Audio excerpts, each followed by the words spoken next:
We all have goals and dreams in life, and one of the common things that shows up on everyone's list is how to make more money, be able to afford the kind of life we dream of, and help as many people as possible while achieving financial freedom and independence. Yet, one thing we all struggle with is how to save money. And in this video, I'm going to share with you 3 of the most effective ways of saving money. Hello everyone, my name is Mark and welcome back to my channel. One of the effective ways of saving money is understanding money. One of the most important lessons I have learned in life is that what you believe about money, yourself, and the world shapes how your life will unfold. And every single day, you have the power to make decisions that will move you forward financially or set you back. It is entirely up to you. It drives the decision you make about saving, spending, and handling money, which also means that your money mindset will be your unique set of beliefs and attitude about money. Until you get this right, it is very difficult to attract money the way you desire it to be. Let me share with you some of the money mindsets that have really helped me personally. And these are mindsets and lessons I picked up from other people as well. 1, I have the freedom to spend, but I can also say no to myself concerning any purchase. 2, I enjoy helping others who are struggling by giving generously. 3, I don't have to compare myself to anyone. 4, it is very possible to achieve my financial goals.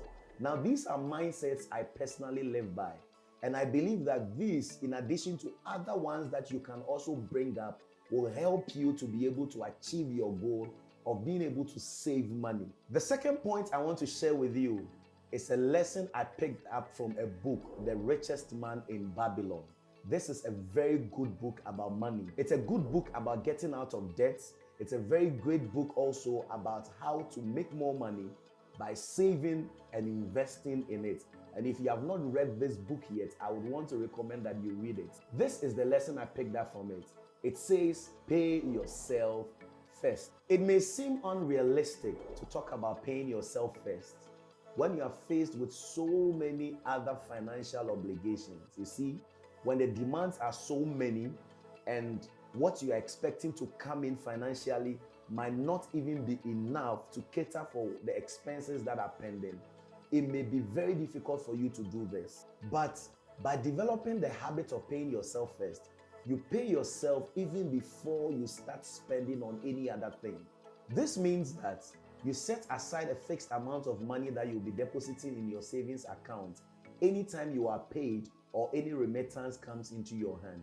And you do this before you think about the pending expenses that are ahead of you. When you do this well, you are prioritizing your long-term financial well-being. And this is very important because there is always the temptation of skipping savings and using the money for pending expenses. At any given point in time, there are so many things that requires you to dish out money to solve them.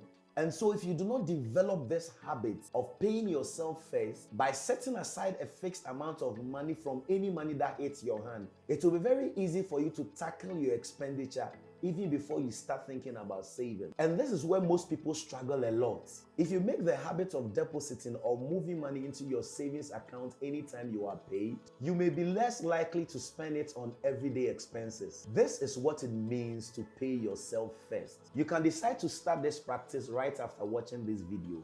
Develop a workable plan that best suits your financial demands and your financial goals. Find a way to make this really work for you by determining how much you can set aside from any money that comes into your hand. It might be your salary, it might be a remittance, it might be a gift that someone might give to you, but you are the best person to be able to decide how much you can set aside.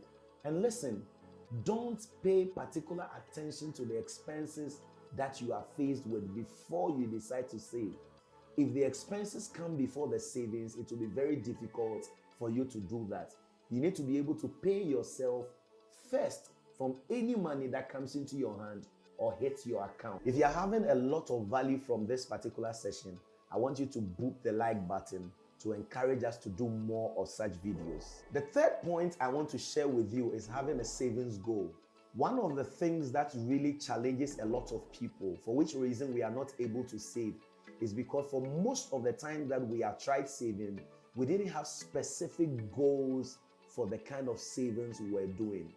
And for most people who have really had a lot of success through this are people who set specific goals for saving. Setting specific saving goals will help you to begin saving money. If you have the habit of just putting money into the bank or setting money aside, anything can just cause you to withdraw that money or pick that money and spend. And it would also bring you to the point where you can easily overspend or just use that money you had earmarked for savings for something else when there is no plan for it. For this reason, it is very important to set a specific target or a goal for any kind of savings you are doing. For instance, you need to be able to determine what you are saving a particular money for.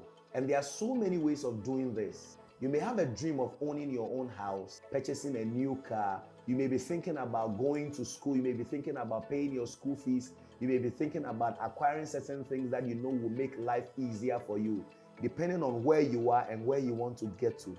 All these things might be the reasons why you want to save.